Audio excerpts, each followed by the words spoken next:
Ini adalah part terakhir yang akan kuceritakan di sini. Kisah terhipnotis itu masih ada dalam pikiran. Dan dia yang telah menghipnotisku masih melekat di dalam bayangan. Ku berharap kisah ini tak lagi ku ingat kembali.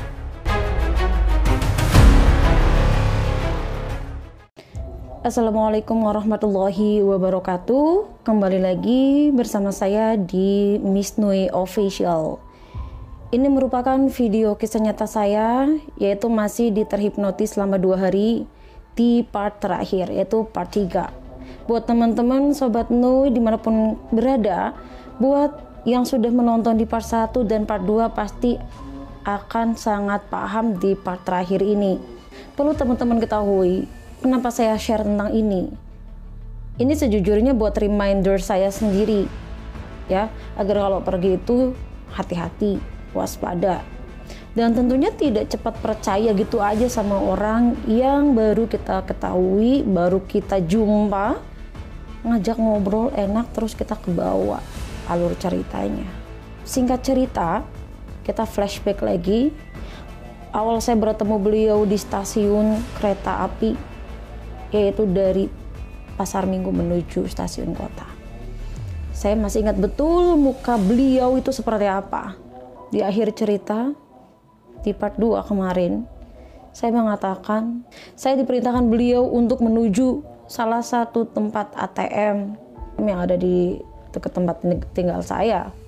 Saya waktu itu disuruh sama beliau, diminta untuk ngambil uang ke ATM. Ya udah, yang namanya kita kena hipnotis, sadar dan setengah tidak sadar. Ini aku rasa, aku sebenarnya mau nolak, tapi nggak bisa. Sebenarnya aku mau bilang, Pak, saya nggak bisa ambil uang ini. Biasanya saya langsung transfer sendiri, tapi nggak bisa. Alhasil, nggak ada angin, nggak ada hujan, saya nurut masuk ke dalam ATM. Jari jemari saya tidak langsung menekan tombol password atau PIN ATM saya, melainkan saya hanya bengong di depan ATM, bingung apa yang harus saya lakukan. Karena mulut saya nggak bisa nolak, tapi badan saya mengikutin. Terus saya langsung aja dong masukkan kartu ATM, langsung ketik PIN-nya. Nggak pikir panjang, langsung saya ketik nominal uang berapa yang harus saya ambil. Ya udah ambil nih 1 juta. Saya keluar dari ATM itu. Kemudian bapak itu ngajak saya untuk makan di salah satu mie Aceh. Dan saya nurut. Asal teman-teman tahu, ketika saya dengar kata-kata mie Aceh atau apapun itu yang sejenisnya, saya pasti akan langsung ingat kejadian itu.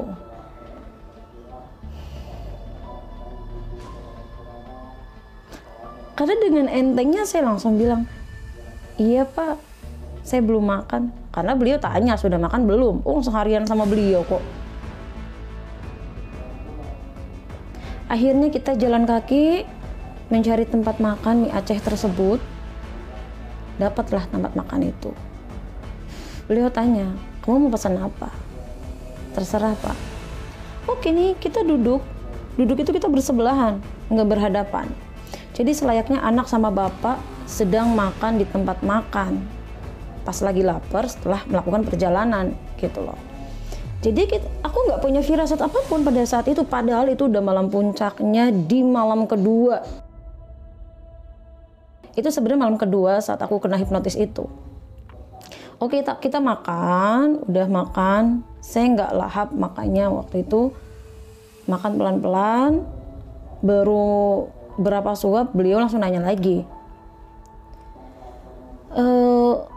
Kamu bawa KTP nggak? Bawa Pak.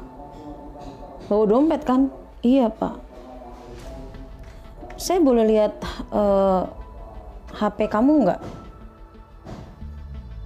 Ini Pak HP saya. apa itu,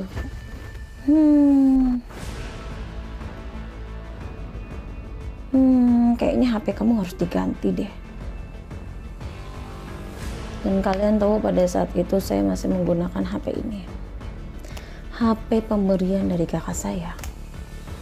Beliau langsung bilang gini, yaudah kamu ikut bapak aja, kita ke counter, kita beli HP baru ya.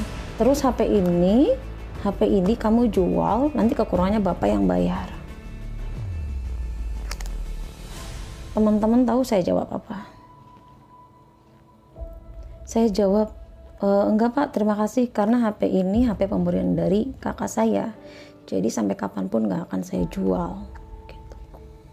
Oh ya udah. Terus bapak itu nanya, kamu ada fotokopian KTP enggak gitu kan? Ya saya jawab, ada pak, boleh lihat bapak? Oh iya boleh pak, boleh. Kalian tahu fotokopi KTP itu buat apa? Bapak itu ambil foto,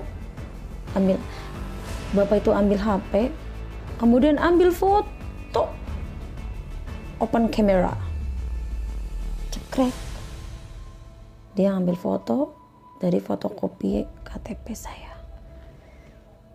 Saya nggak nolak, saya nggak ada pikiran apapun saat itu. Setelah itu bapak itu minta saya untuk menyerahkan uang tadi yang sudah saya ambil, dan dia menyodorkan amplop kosong. Dia tulis, dia tanya nama orang tua saya siapa, terus dia tulis di atas amplop itu dengan tulisan, uang ini dikirim dari Nurisa untuk ibu yang ada di desa bla bla bla bla, sebesar 1 juta. Aku sampai diem gini, ya Allah, kayaknya aku nggak pernah deh ngirim begitu. Aku kan biasanya ngirim langsung transfer ke rekening kakak aku. Biasanya aku langsung transfer ke rekening kakak aku, tapi aku nggak bisa nolak. Akhirnya aku serahkan lah itu uang. Terus beliau nanya lagi, kamu ATM 3-3-nya dibawa? Iya pak, saya selalu bawa kemana-mana. Oh ya udah, sini sama bapak satu aja ATM-nya, nanti bapak buatin yang baru lagi. Nanti yang sama bapak yang BRI aja, bapak itu bilang gitu. Terus aku nurut dong, aku kasih ya kan. Ya, oh iya pak, ini ATM saya. Oh ya, pinnya berapa? Dia nanya pin. Langsung saya jawab. Dan beliau tulis pin itu di atas kertas kosong, terus dimasukkan ke tasnya dia sama ATM itu. Ya sudah, setelah itu kita selesai makan dan keluar. Waktu itu sekitar jam 9 atau jam setengah 10 mungkin ya. Terus saya izin pamit pulang. Beliau bilangnya mau nganterin, tapi saya bilang, oh iya pak, tapi nggak usah nyampe depan kosan pada saat itu. Iya, nanti bapak mau ini juga, mau ke tempat kerja anak bapak. Oke deh. Akhirnya bapak itu nganter saya pulang, dan saya udah langsung pulang. Kalian tahu, bapak itu nyaranin saya untuk ngaji salah satu ayat di surat Al-Baqarah atau Al-Kahfi, saya lupa ayat berapa itu, Al-Maidah. Terus pada saat itu saya sudah masuk kosan, sudah mandi seger. Nah ini nih di puncak nih, ini menjelang endingnya. Setelah saya mandi udah seger, ganti baju segala macam, itu sekitar pukul 10:30 malam. Saya langsung istighfar. Astagfirullahaladzim. Loh, kok perasaan tadi aku ngasih uang 1 juta ke bapak itu? Yang ada di bayangan aku adalah bapak itu mengenakan masker. badannya nggak kurus, badannya nggak pendek, nggak tinggi banget, badannya agak gembel gitu, terus dia pakai kemeja lengan pendek, pakai tas gendong besar. Aku agak sedikit merinding waktu itu malam, aku agak shock dan aku kaget. Di saat itu pula aku nangis jam 11 malam. Gimana nggak nangis? Orang terkena hipnotis, terbawa uangnya, ATM sama PIN-nya. Kita baru sadar di malam kedua. Astagfirullah. Aku nangis saat itu. Aku coba hubungi nomor beliau. Ternyata apa? Nomor beliau langsung gak ada yang aktif dua-duanya. Ya, aku langsung diam seketika.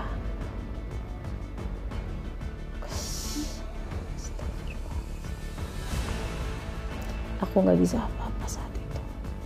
Untungnya teman-teman tahu ATM BRI saya yang dibawa sama beliau itu uangnya cuma ada 57.000 rupiah. Ya, saya langsung telepon call center BRI atau customer service-nya. Saya langsung minta untuk ditutup akun tersebut, untuk diblokir dengan alasan saya terkena tipu. Aku nggak habis pikir, sebodoh itukah aku pada saat itu? Kok bisa terhipnotis selama 2 hari? Kejadian ini aku tutup-tutupin dari orang tua aku kurang lebih selama 3 bulan. Aku menganggap semuanya nggak ada apa-apa.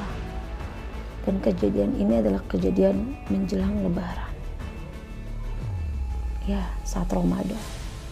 Aku tetap positive thinking pada saat itu. Insya Allah akan digantikan dengan rezeki yang lebih dari uang itu. Dan alhamdulillahnya aku dapat rezeki berapa hari menjelang Lebaran, kurang lebih 3 hari menjelang Lebaran. Aku dapat rezeki 2 kali lipatnya dari uang yang telah terbawa oleh orang yang hipnotis aku itu. Alhamdulillah, bersyukur dong. Allah itu nggak tidur, berdoa. Jadi ini adalah perjalanan atau mungkin pengalaman pahit aku. Aku nggak pengen inget, tapi nggak bisa dilupa dong. Ya, buat teman-teman yang mau bepergian, yang punya rencana, preparein semuanya. Tetap hati-hati di perjalanan, jangan mudah percaya sama orang baru. Terus kalau ada orang yang ngajak ngobrol, jawab aja seperlunya. Konon katanya kalau orang yang kena hipnotis itu orang yang mudah fokus terhadap sesuatu. Ya, maksudnya fokus dalam hal arti adalah pada saat itu pula orang itu sedang fokus pada aktivitas yang sedang ia kerjakan. Dan intinya orang terkena hipnotis itu ternyata dalam posisi sadar dan tidak sadar. Mulut ingin berkata tidak, tapi badan tidak bisa menolaknya. Ya, saya harap pengalaman ini bisa menjadi ya sedikit reminder buat kita semua.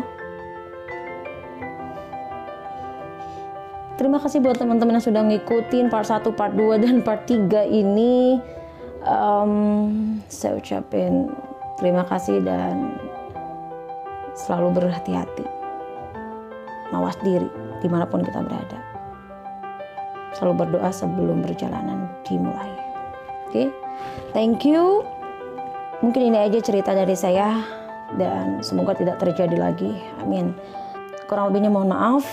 Wassalamualaikum warahmatullahi wabarakatuh. Salam santuy.